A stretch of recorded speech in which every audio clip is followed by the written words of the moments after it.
People want me to talk about the rise of the lazy girl jobs. Why though? Like, what is it so spectacular about this? Apparently, there's a viral TikTok video which has over 1 million views, and it shows the searches of the type of jobs women want to get. Is this shocking or surprising? I guess it's shocking or surprising if you're a progressive, but I think not even then, right? Because progressives believe that women want to be the girl boss, like the CEO, and meanwhile, women apparently want to be museum assistants or data analysts or translators, right? Like, stuff that you can do from home, basically. Stuff that I find to be incredibly boring. But it is not surprising or shocking. What is surprising or shocking is that they are going to go at a company like Hassan Piker did this recently. He is going to look at a company like Bethesda and shame them for not having women over there. And I'm thinking like, okay, but first of all, Bethesda does have women, but like the senior developers, the ones that call the shots were all men, much to Hassan Piker's horror and dismay. And the thing is like, they assume that the reason things are that they are is because those men are gatekeeping. Like they are such misogynistic assholes that they do not allow women to be there. But normal, rational human beings who have like a sane mind understand that that type of job is incredibly difficult. It requires a lot of hours in order to be at the office, to do crunch, to basically neglect your family and neglect your friends and neglect everything else. And because of that, not many people want to do it. Now, some people are willing to do it because of passion, but most people, they want to spend time with their family. They want to spend time with their friends. There's nothing wrong with that, right? And those people want to be accountants. The world needs accountants. They're important. So why should we shame people for making personal decisions on the type of jobs they want? It's so bizarre, isn't it? Right? And I want to say a thing that I don't understand, and no one has explained this to me. Like, hopefully there's a feminist watching this video, and maybe she can explain it to me in the comment section.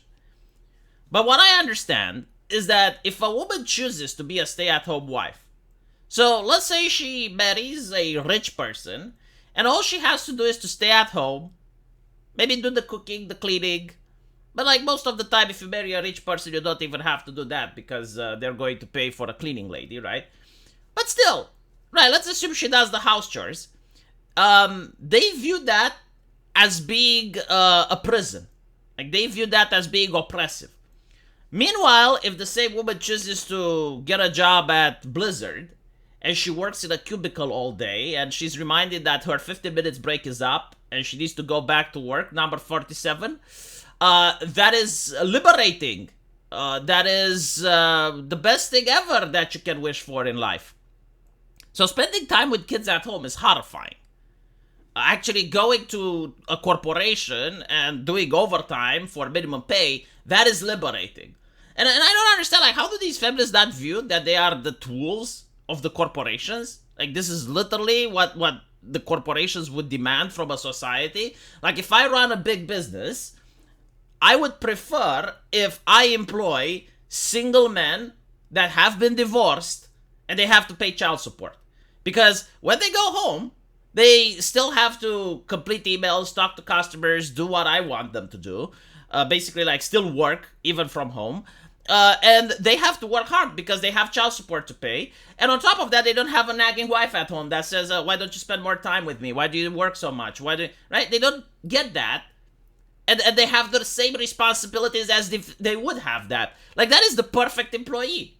That is the best employee you can have, and they have low self-esteem. You can demoralize them easy with HR. You know, you make them think like they're not good at anything. They're never going to accomplish something, so don't even try to unionize. Don't even try to ask for a better pay because you're worthless. Like, think about it. If a person doesn't have self-esteem and they think that they're shit, they're not going to ask for more pay. They're not going to try to renegotiate their contract. They're not going to think that they have value. So, this is why corporations promote social justice, especially like this type of gender ideology where men and women aren't there to complete each other, but they're there to compete with each other. And it's like a harsh competition between men and women. And you look at what Disney is promoting, right? Like, look at the most Disney movies that are coming out and what they're changing. The Barbie movie, what that feminist was trying to portray is that Ken and Barbies cannot possibly work together. Like, they have to be separate, and they can meet each other for mating purposes, but either than that, no. Like, when Ken and Barbies are together, they don't function correctly. Because that's the mentality that the elites want you to have. They want you to believe that there is a strong conflict of interest between men and women, and this benefits their bottom line, basically. Right. So again, I'm not surprised by this. Like I will tell you something else. When I finished med school, we could basically like specialize into various fields. So you can become a neurosurgeon, you can become a microbiologist like I did, you can become a general practitioner. I chose to be a microbiologist because my grandmother was a microbiologist. And I was like, okay, well, that's kind of interesting as a field. I like it. My fucking God, it was the most boring thing that I have ever done in my life. So all you had to do was to sit at the desk with a microscope in your hand. You had like the Petri dishes, and you never spoke with a patient. You were just doing lab work. And I was surrounded by women who were looking at me with dismay. It's like, why is a man here? And I understood, basically, why that was the case, because the job was incredibly boring, right? Like, the ladies were listening to music, gossiping and stuff, and I was just, like, trying to do my job as fast as possible so I can get out, but then you can't get out, because you have to act busy until the schedule is off.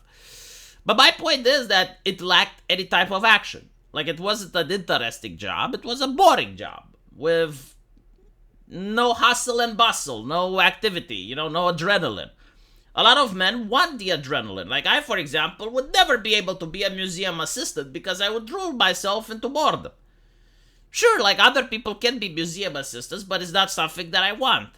Meanwhile, if I ask my wife, she definitely would enjoy being a museum assistant if she wasn't a doctor.